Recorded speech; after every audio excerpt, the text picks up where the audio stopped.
ዛሬ ለያዕቆብ ትልቅ የደስታ ቀን ነው። ምክንያቱም ለ20 ዓመታት ተለይቶት የነበረውን ልጁን የሚያገኝበት ቀን ስለሆነ። ያዕቆብ ቀድሞ ልጆቹ በነገሩት መረጃ መሰረት ወደ ግብፅ ለመውረድ ተስማምቶ ነበር። ነገር ግን ዝም ብሎ አልወረደም። ስለዚህ ለእግዚአብሔር መስዋዕትን ሰውቶ ጥያቄ ያቀረበለት። እግዚአብሔርም ተገልጦ ወደ ግብፅ እንዲወርድና እርሱ ከእርሱ ጋር እንደሚሆን እንደሚረዳውም በኋላ ዘመንም ልጆቹን ከግብፅ እንደሚያወጣቸው ቃል ገባለት። በዚህም መሰረት ያዕቆብ በጧት ተነስቶ ልጆቹን የልጅ ልጆቹና ሀብት ንብረቱን በሙሉ ይዞ ወደ ግብፅ ሄደ። በሚገርም ሁኔታ በዚህን ሰዓት ይመራቸው የነበረው ይሁዳ ነበር። ዮሴፍም አባቱ መምጣቱን ሲሰማ በሰረገላ ቀድሞ ሄዶ ተቀበለው።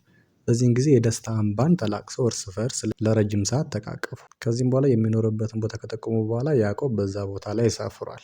እዚህ ጋር አንድ ነገር እስኪ እናስታውስ። ሶስቱም አባቶች አብርሃም፣ ይስሐቅና ያዕቆብ አንድ ፈተና ገጥሟቸው ነበር። እርሱም ምንድነው? ረሃብ ነው። አብርሃም በረሃብ ዘመን ወደ ግብፅ ወረደ። እግዚአብሔር ደግሞ ለይስሐቅ ወደ ግብፅ እንዳይወርድና በዛው በጌራራ እንዲቀመጥ አዘዘው። ያዕቆብን ግን እንዲወርድና እርሱም ወደ ግብፅ ከእርሱ ጋር እንደሚወርድ ነገረው። ይህ ለክርስቲያኖች ምን ያመለክተናል ሲባል ብዙ ሰዎች በተመሳሳይ ፈተና ቢፈተኑ እግዚአብሔር ለሁሉም አንድ አይነት መፍትሄና መውጫ መንገድ ላይሰጣቸው እንደሚችል መረዳት አለብን። ሁለት ሰዎች በተመሳሳይ ፈተና ቢፈተኑ ነገር ግን እግዚአብሔር ለሁለቱም የተለያየ መንገድን ሰጥቷቸው መፍትሄን አበጅቶላቸው ከዛ ፈተና ሊወጡ ይችላሉ። ስለዚህ እኛ ክርስቲያኖች ማሰብ ያለብን ከወንድሞቻችን ጋር በተመሳሳይ ፈተና ውስጥ እንኳን ብንሆን እግዚአብሔር ለሁላችንም ተመሳሳይ መፍትሄ ይሰጠናል ብለን ማሰብ የለብንም። እንዲሁም ወንድማችን ባለፈበትና በወጣበት መንገድ እኔም እወጣለሁ ብለን ማሰብ እንደሌለብን ከዚህ ታሪክ ውስጥ እንማራለን ማለት ነው። ለምን? እግዚአብሔር በተለያየ መንገድ አንድ አይነት ጸጋን፣ አንድ አይነት ክብርን ሊሰጠን እንደሚችል የታመነ አምላክ ስለሆነ።